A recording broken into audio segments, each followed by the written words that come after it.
Mic check, 1, 2. Tom, use your word. Hey, you. That's original freedom.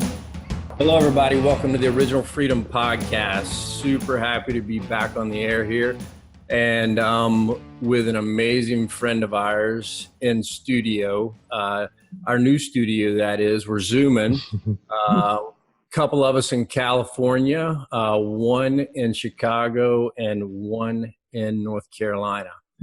So I want to welcome everybody. We are stoked to have a great friend, Bryan Anderson, on the podcast today. Bryan and I, and Tom and myself all met, if my memory serves me, in 2012, shortly after Bryan had published his first book. And I say first because he definitely needs to write a few more. And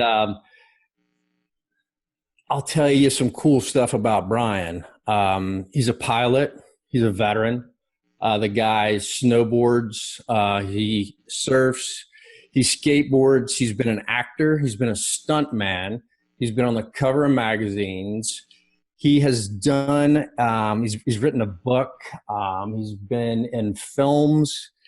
And he's done everything that I just told you after having gone through an extremely traumatic experience in Iraq where he lost 3 of his limbs. So Bryan and I met in 2012, and I got to meet a guy who in one way could be considered a triple amputee. Yet if you spend more than 5 minutes with him, you'll see you're just sitting with one of the coolest fucking souls you've ever met. And from that time until now, Bryan has inspired me. He's inspired many, and I believe he's got millions more to inspire, which is why we invited him here today. And I'm not going to steal any more of his thunder, although if he doesn't toot his own horn, we'll do it for him. Bryan, humbled to have you here. What I'd love to do, man, is really stay focused in and around what we do here at Original Freedom, which is maintaining that mindset of limitless potential.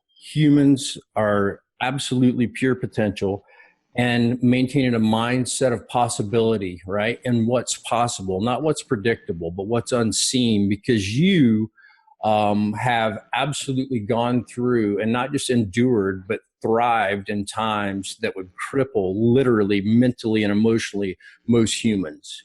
So, man, whatever you're willing to share with us from fucking the bottom to the top, on what it was like, what happened, and then also like, how are you going to harness all this, and how are we going to take it into the future? Okay. Well, first off, thank you for having me. And that introduction was pretty awesome. Meant every word, brother. I don't even know what to say to that. I guess maybe just go back to the beginning a little bit, and like waking up as a triple amputee, and I'm sitting there like looking down at myself like, okay, now what?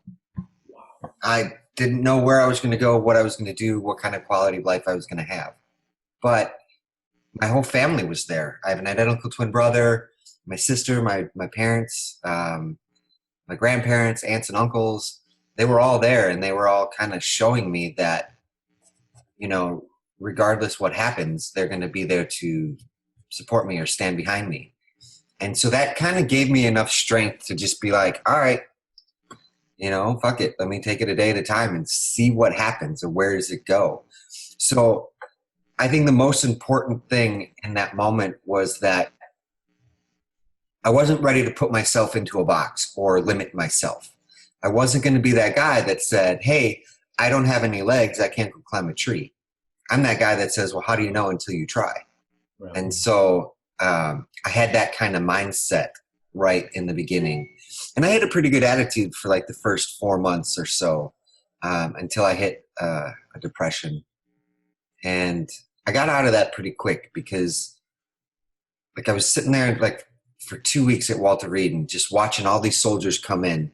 And I kind of started to realize that it wasn't being there and interacting with the other soldiers that was getting to me. It was just seeing the sheer amount of soldiers that were going through Walter Reed at that time in 2005. I think that was one of the worst years, 2005, 2006. Oh yeah, Iraq. 507. Yeah. And so it was just that volume was depressing me. And then I had realized, you know, I had made it 10, 11 months in Iraq before I got blown up. And then I was at Walter Reed for 4 months. And I sat there and thought to myself, so wait, in like a year, you haven't experienced any kind of real life. You've been at war, you've been at the hospital, you've been recovering. That's not what life is. And so I kind of forgot what life was about and what we were all fighting for and all of that. And so I looked at my mom and I was like, hey, I need to get out of here. Like, I need to experience real life again. And like, and she had enough strength to be like, you know, okay, I recognize that. Where are we going? Where do you want to go? And I was like, how about Vegas? And an hour later, on a plane to Vegas. Yeah. I spent 3 days down there with my best friend, Sarah, and my mom. And I had a good time. I mean, don't get me wrong. There were a couple bad moments in there because I was trying to get off things and do certain things. But for the majority, I had fun. And by doing that and being out there in front of the people and all of that, it really kind of forced me to focus on what was in front of me instead of think about what had happened or dwell on the past. And then in turn, I had fun. And so then I get back to Walter Reed and I'm thinking to myself, and it's not going to be like this for everybody, but it could be like this for some people. And maybe all you just need to know is that it can just be as easy as a realization in your head. So I got back to Walter Reed and I'm sitting there thinking like, all right, well, if I'm out there and having fun and that forces me to live in the moment and focus on what's in front of me, why don't I just go out there and have fun all the time? And then I'm sitting there doing like, be depressed, have fun. Be depressed, have fun. I'm going to go out and have fun. And It's a tough choice, right? Tough choice. Right. I know. Like, you know, I was 24 years old and I still wasn't ready not to go do stupid shit with my friends. You know, like that was like the main motivation of just getting back out there to live in life. And like, I didn't know where I was going to go. I didn't know the path that I was going to get on. I hadn't come out on the cover of Esquire magazine yet, which was like the first thing that happened. Yeah. But up until that point, I didn't know where I was going and I didn't know what I was going to do. I started looking for jobs, like maybe at like the Rolling Meadows police station as a dispatcher, because I was military police. I thought about going back to American Airlines, and they were like really welcoming me and saying that, you know, we'll find a spot for you at American. And they've been great to me. Everything just kind of snowballed though. Once I left, I was at Walter Reed for a year, which the average stay of a soldier is 18 to 36 months. And for me being a triple amputee, I'm like, I'm screwed. I'm going to be here 36 months. I just wanted to go home and start my life, get back to good. And I did that pretty quick. I got out in 13 months and went home, started my life. Wow. Yeah, I don't know. It just, I wanted to go and live and do things. And so that was a huge motivation for me to get out of Walter Reed. You know, everybody's attitude's really good there for the most part. So we all help each other heal and stuff. And there's like that camaraderie. I mean, it's always difficult, you know, when somebody first gets there, but after like a month of being there, they're pretty much in high spirits too, usually. That was one of the coolest things about being at Walter Reed, is that we were all there for each other, even though we were all from different units and different states and all of that. We were all in the same combat. And so we all kind of literally felt like brothers and sisters, and we all picked each other up when we needed to. And so it was really cool. Yeah. That's all I got about that. You What? dropped a little bomb in there as well. You're like, and I hadn't even come out on the cover of Esquire yet. So you bust out of Walter Reed 13 months, which normal humans take 36, and probably a triple amputee 48 or more. And if anyone ever chooses to read your book, I'd highly recommend it. Point of No Return, correct? No turning back. No Turning Back. You're close though. It's all right. Son of a bitch. Well, I can tell you it's a great book. I can tell you all about it because that's one of the things I was going to say is Bryan tells some great funny-ass stories in that book. And one of them is about a time he and a double amputee break out of Walter Reed by, I believe it's Bryan's going to drive because the other guy's going to drive. He's got two good hands, right? Well, he's going to do the pedals because he's going to do the pedals. You're going to drive, and you guys are going to go have some beers. And they pulled it off. There's that. And we got caught coming back in the gate too. Yeah. So my mom's rental car. It was fun. She went home for the weekend though. So. Yeah, I know it's a great one. I never told her, and then I put it in the book, and the book's coming out, and I'm like, oh shit, I should probably tell my mom that I stole the car, and got caught coming back in. Oh, they let us go anyway, but. That's the other. That was the greatest.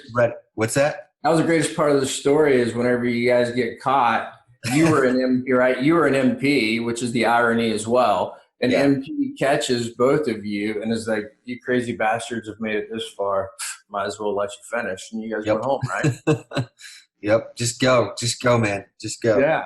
So Nate can edit out the part where I fucked up the name of your book because I remember it was impactful, see? But what I was getting at, man, was fill in a few dots. You got out of there quicker. You talked about mindset. You talked about a simple realization, like I'm not done doing stupid, dumb shit with my friends. I'm 24. You get out of there quick and then end up on the cover of Esquire. How'd all that like correlate? And if you would rewind back to childhood at some point and talk about a time you were an Olympic hopeful as an athlete. So let's go to the gymnastics part. I already forgot where we were at the first thing you said, so we can get back to that. But in high school or growing up, I had an identical twin brother. And that was like pretty much having a best friend implanted into your life. Even though we fought like crazy, it was, it's what brothers do. But we played sports. We did everything together, baseball, basketball, football. But we had always loved like ninja movies and like the Ninja Turtles and Power Rangers and like watch them flip into action and do things like that. Like we'd always wanted to be able to do that. And so once we got into high school, I had just broken my leg playing baseball that summer, right at the beginning of the summer. And so when I got to high school, I kind of wanted to try a couple different things because they offered way more sports that was like just offered to like community kids. And so they had, soccer and wrestling and gymnastics and volleyball and all kinds of things. And so I chose not to play baseball and to try out soccer and then wrestling and gymnastics. Wrestling and gymnastics were at the same time. And I had wrestled in junior high. But me and my brother, we were tiny. And so, like, we did good because we knew how to wrestle. And all the other kids were like, I don't want to say, like, weak. They were, like, tiny and littler than we were. And so we were the lightest weight class we could. And so, like, if you think about those guys, the lightest kids on the wrestling teams, they're usually like toothpicks. And if you don't have the technique, you're going to lose pretty much. So me and Bobby kind of did good with that. But gymnastics was new and exciting, and we were learning how to use our body in very different ways, and I absolutely loved that. But because gymnastics and wrestling were at the same time, I'd spend 2 hours in gymnastics and then 2 hours down in wrestling and then go home for the day. And that was hard. Not to mention like coordinating meets and stuff like that. And so dropped wrestling and just stuck with gymnastics because at day one, we saw a kid do a flip-flop. Me and Bobby looked at each other and did a flip-flop, just tried it and did it. I mean, it was sloppy as shit, but coach saw that and was like, ooh, we can work with that. And so from then on, I never even really went to a real gym class because they offered what was called power gym. And so like the gymnasts, instead of having to go to gym class, could go and do gymnastics as their gym class. And so I got to do that all year. And then do gymnastics during the season and stuff. And me and Bobby, we just were naturals and we got really good really fast. Made varsity by the end of the year, going to state. We didn't make state the first year, but then we went back to state every year after that. And never won state, but got top 25. And then I wasn't necessarily an Olympic hopeful, but we were starting that path. Gotcha. Right as the senior year. And then I rolled both of my ankles into my shins doing a backflip punch front. Of course, it's always the backflip punch front. Right, you know. That one gets me every time. I know, Tom. I punched too early, and the ground wasn't there yet. And so I was fully extended with both my feet and toes, and then the ground hit. Both of my ankles just rolled into my shins, and that was it. They looked at me and said, "Oh, I don't know. You might be able to do it. You stretch your ligaments really good. You're probably gonna have weak ankles the rest of your life." And from then on, I just graduated, so I'm like, "All right, time to get a job." And then me and Bobby got the jobs at American Airlines. So that's kind of how all that worked. Get back up to being at Walter Reed, and like, okay, so one of the most common things my friends say in interviews, or they tell me this, what they say in interviews, and especially my sister, a lot of people ask them, so what was he like before the accident, and then what was he like, how is he different after the accident? And they're all sitting there like, there is no difference. Like, he's still just the same person he was before, just minus a few limbs. Yeah. Like, so I haven't really changed at all. I was able to keep who I am and what I do, and I don't know. It just, you know, like when people say, when you're a kid and you're about to go into the military, everybody thinks in your family, like, oh, they're going to change you, military's going to change you, war's going to change you, this and that. Like, that was very much on the forefront of my mind the whole time I was in the military, to make sure that I stayed true to myself and who I am. And so I guess that just kind of really carried over into after I got blown up, that, hey, make sure you stay who you are. Like, be you.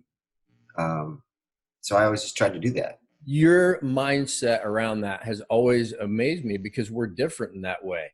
And that I talk about how I've been affected. I talk about PTSD, all these things. And you have always, since the day we've met, been this like, no, I don't get all that. Like, I'm me, I do me. And I'm like, you've always blown my mind. And I believe that. I also believe you're a fucking enigma. Yet it's unbelievable. It really is. Well, I appreciate that. But anyway, that attitude goes into being at Walter Reed. And when I was at Walter Reed, there was always media rolling around there, doing things, trying to figure out what's a good story and whatnot. And the LA Times stumbled across me. Actually, that's an interesting story. So these LA Times writers, photographer and writer, were in Baghdad doing like an embedded piece or something. And they were going to the hospital. Well, I had just left that hospital the day before.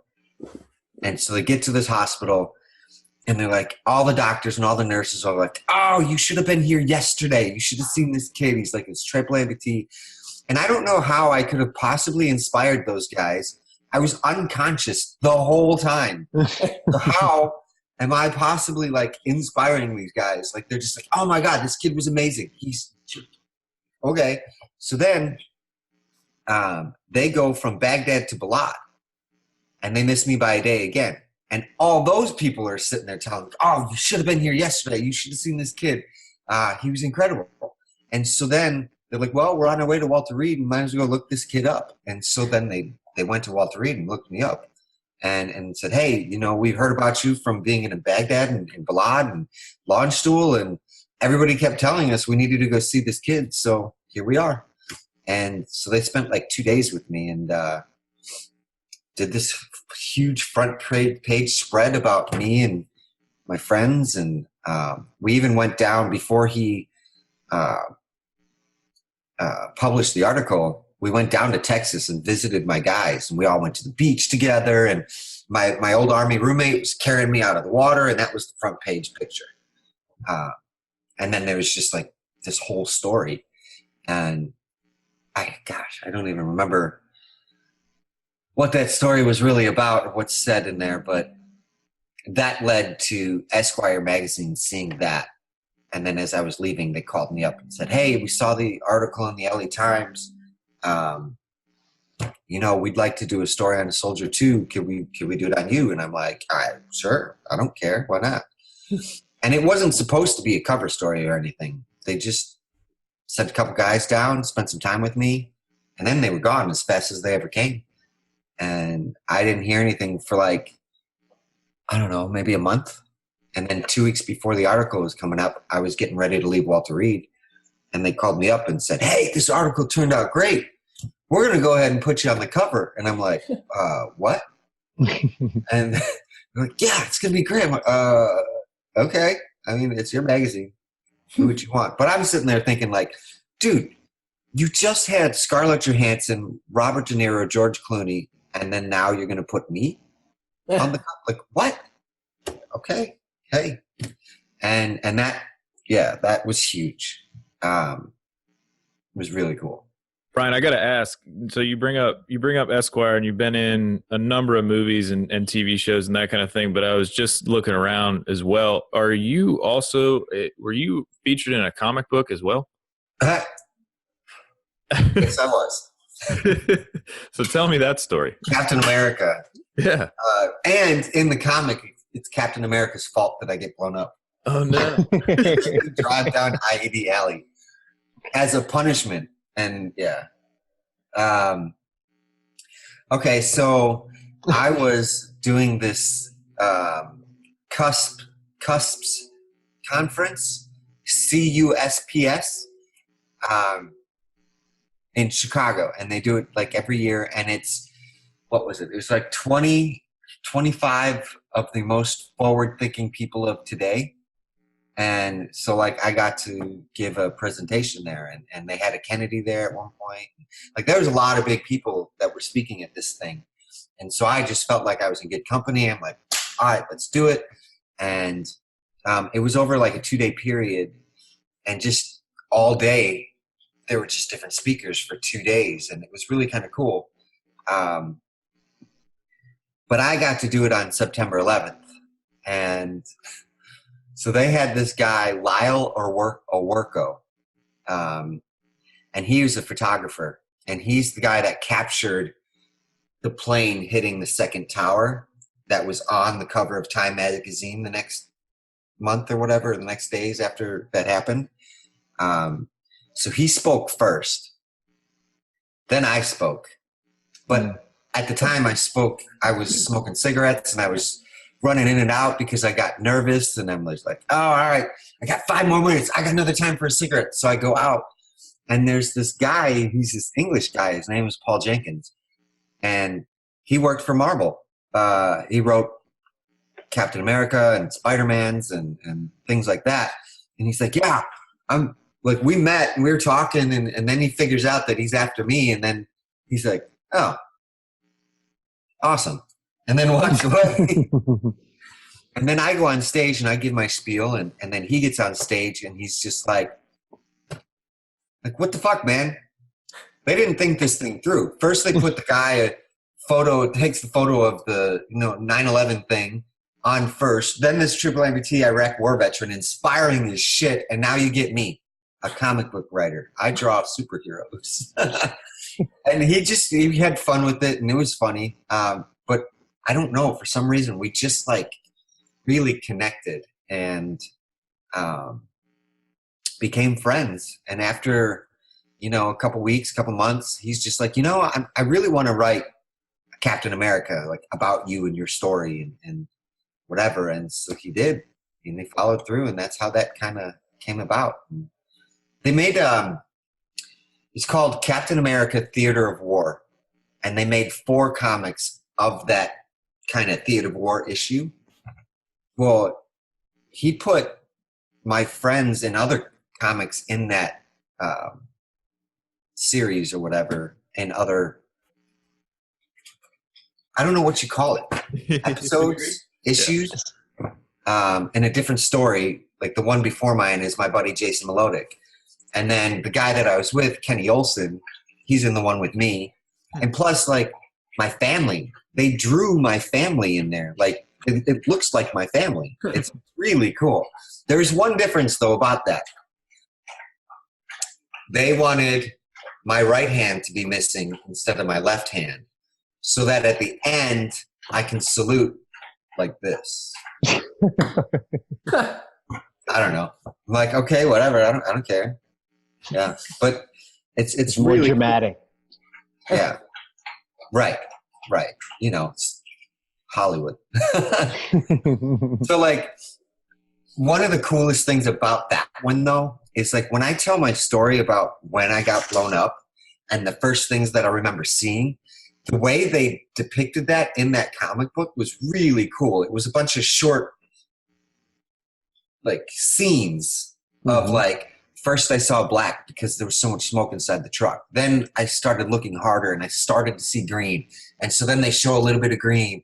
And then I realized that I was on my back and I was looking at my Humvee seat. So then it clears out a little bit and you see the green Humvee seat. And then, like, there's another one. It's just, I thought it was really cool how they decided to tell that piece of my story. That's awesome. And like staying on Hollywood for a second, I mean, with all the work that you've gotten to do, what to you was your favorite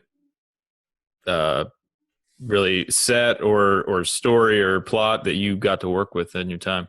Man, I've been really lucky as far as the people that I've gotten to work with and the movies and TV shows that I've gotten to be on. I mean, I'm going to have to say, though, that probably my favorite moment was being able to act across Gary Sinise, who I've known for the last 10 years and worked for him for the last 10 years. I got to be a murder suspect. I mean, I wasn't the killer and I really wanted to be the killer, but, I'll take what I can get. And that I was on prosthetic legs. Like, I literally rolled, like, I played a Navy SEAL. I got to play a guy like you guys. But I got blown up and I was a triple amputee.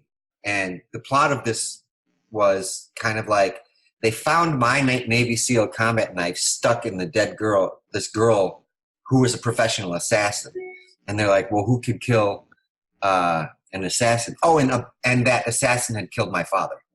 And so they're like, well, who could kill an assassin? Maybe a Navy SEAL with a killer motive. So then they come and visit me. And I, at this time now, I own a high-end performance shop, cars. And I'm underneath this Mercedes, and I'm working on this car. And they come up at me, and they start questioning me, and they're, like, standing over me. And, they're like, we're just kind of thinking who could possibly, kill an assassin and this and that. And then they look at me, and they're like, what do you think? And I'm like, what do I think? And then I just roll out. And then you get a picture of me, like my whole body, prosthetics and everything. And then I roll over, I stand up, and I get in their face, and I'm just like, I'm not going to let you stand there and accuse me of murder. And I don't know. It was fun. Like, I had to, like, get a little heated with Gary, and I don't know. It was cool. But then at the same time, I got to do American Sniper, and I'm sitting there working with Bradley Cooper, and Clint Eastwood is standing next to me, and I'm just like, oh, wow, that's Clint Eastwood. Like, holy shit. Hey. I don't know. And then like I got to meet Heath Ledger on The Dark Knight and watch them film all those stunts. That was amazing. Did Hawaii Five-0. Those guys are all great. And then Magnum PI, and those guys are all great. I don't know. Like, there's just a lot of cool things. The last one I did with Magnum PI was cool because they gave me a TV family, like a wife and 2 kids. And I was very curious to see what that was going to be like. My wife was hot, though. And my kids were really cute. Nice score, bro. It's cool to be able to, you know, be all these different people, even though I'm technically playing, you know, the wounded veteran, which is fine. You know, it's typecast. That's fine. You got to start somewhere. But Kind of a gimmick to break into the industry. You're just extreme, bro. right. Well, and you get to be all these different people, but at the end of the day, you could always just be yourself, you know? And that's probably my favorite thing about acting is like you get to be all these different people, but then at the end of the day, you're just yourself. I don't know. I think that's cool. That's awesome. So go back to your story with Gary Sinise, and I mean the 10 years you've gotten to spend with him. How did your relationship strike up with all that he does with, you know, within the veteran community and that kind of thing? Well, I met Gary at Walter Reed, and I was practicing walking on my legs, and I had noticed that somebody had walked in. There was all these peer visitors that would come, and I never really gave a shit because I always thought, you know, they were just doing it, take pictures with the wounded soldiers, and ooh, look at me. Gary was different, though. But I started walking around, and I start walking through these people, and I'm pushing around. I'm like, excuse me, excuse me, excuse me. And I tripped on somebody's foot, and I fell forward, and I just put my hands out like that and landed into somebody, and it was Gary's chest. And he just like stood strong and held me there. And I like pushed myself back up, and I looked up, and I'm like, holy shit, Gary Sinise, Lieutenant Dan. And he's just like, no, you're the real Lieutenant Dan. And I just looked down and looked up, and I'm like, nope, that ain't ever going to happen. He'll always be Lieutenant Dan. And then we just sat and talked for like 10 minutes. And I could just tell he was genuine and real. And then we both figured out that we were both Chicago boys. And so then that kind of like gave us a little connection. And then he left. But then I came out on the cover of Esquire magazine, and I became Chicago's Wounded Warrior. And I started going to these events, and we kept running into each other at these events.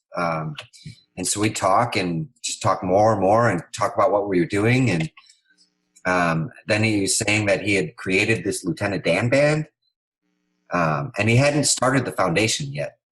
Oh, wow. But so he's like, you know, maybe you could come and hang out with us or do a couple events with us. And I'm like, yeah, absolutely. And so I started traveling around with them a little bit. And we do these charter flights, and then American Airlines, because I worked for American Airlines, and Gary has a really good connection with them too. And so every year they would do this Skyball, which is a fundraiser event in Dallas, Texas, for Snowball Express, which is this thing where they take all these kids of fallen soldiers and bring them all to Dallas for a thing. Well, now they've switched it to Gary Sinise Foundation has now since taken over that, and now they're bringing like thousands of kids to Disneyland every year, of all kids who have lost parents in combat. And so like we kept doing those events together. And one time they were headed to Hawaii, and there's like, they offered me to go with, and I'm like, yeah, I'm not going to pass that up. Get to go to Hawaii with the Lieutenant Dan band, talk about VIP treatment. And so we fly into Hawaii, and we were there for like 5 days, I think.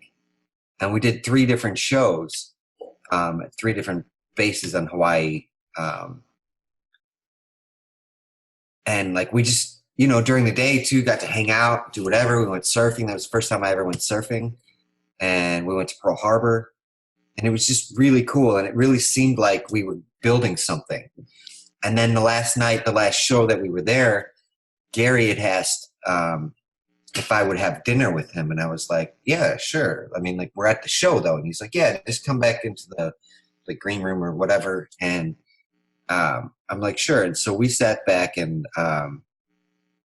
that moment is when he's sitting there saying, hey, I like what you're doing. You're always, positive and inspiring and trying to help others. I'd like you to be one of the ambassadors for my Gary Sinise Foundation. And I was just like, whoa, hell yeah. And then we started talking a little bit, and then I was like, all right, so wait. And this is where Gary actually messed with me a little bit, which I didn't get his humor yet. So it totally fucked with me. So I'm like, so what exactly do I have to do? Like, what is an ambassador going to do? And he's just like, oh, just kind of show up when I can't be there, talk really highly about me, just, the best things you could possibly say about me. And I looked at him, and I just kind of, and then he just starts laughing. And he's like, I totally got you. It was totally get like, dude, okay. It was funny. But no, it was, yeah, just be there when they can't be there, or, bring awareness and things like that, stuff like that. Yeah. And so I'll go and speak, and they'll send me places. It's pretty cool. That's awesome, man. And I was watching something earlier, I think of as you were accepting a life award about earlier this year, right? With Eagle Rare, Eagle Rare Life Award. You had said something that you have 7 jobs, or is that right? Like you're, yeah.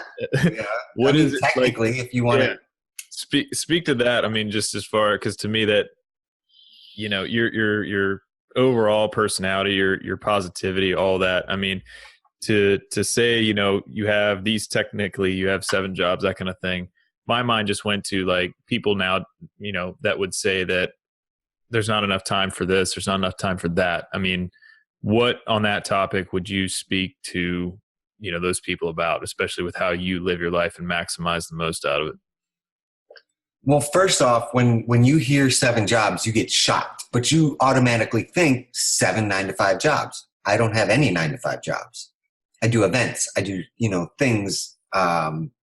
So there is a lot more room for time. And if I had to say 2 words on how that works, I would just have to say time management, priorities. It's not always easy. There are moments where there's 3 weeks, a month, or 2 months out of the year where it's just go, go, go, go, go, go, go, go. But the majority of the year, I have time off. I have a week off. I have, so I have time to do different things, set different things up. And I really do compartmentalize things, meaning one day I'm focused on, all right, I'm only focused on things I have to do for my house, laundry, cleaning things, cooking, prepping stuff, whatever I need to do. And then the next day I'll be like, all right, well, I need to take care of vehicles and do things like that. Or, today's work day, I got to go and do a video for USA Cares or Gary Sinise Foundation, or, whatever. And so it's just about time management and priorities, and, don't bite off too much that you can't chew it. I didn't just start off with 7 jobs, I started off speaking, and then I got this, and I realized, I have more time. I can handle that. And so things like that. I don't know. We all just trying shit. Nobody really knows what they're doing in the beginning. You just throwing things against the wall and seeing what sticks. And then the ones that stick, you keep doing that a little bit more, and then you figure things out from there. And it's all about what they teach us in the military. It's adapt and overcome. I'm just open to it and change and adapting and thinking outside the box and using things in unconventional ways. I don't know. That just to me shows the testament, of how ingrained that is into what you do. You know what I mean? I mean, I kind of expected somewhat of an answer like that, just because it is you wouldn't be able to pull that off if that wasn't just in your DNA to adapt and overcome, like you have said. And yeah, me and Scott were talking yesterday, about me possibly not being at one of those jobs. And that's an important one for me, but it's also important for me to stay true to myself and I'm not going to collect a paycheck just to collect the paycheck. Right. I don't necessarily need it. And like you just said, or like I have this mentality of like, okay, that job's gone, but that leaves room for more stuff. And I'm always going to push forward and try to drive through or create and change the world. Like that's always been one of my goals, is to try to make this world a better place.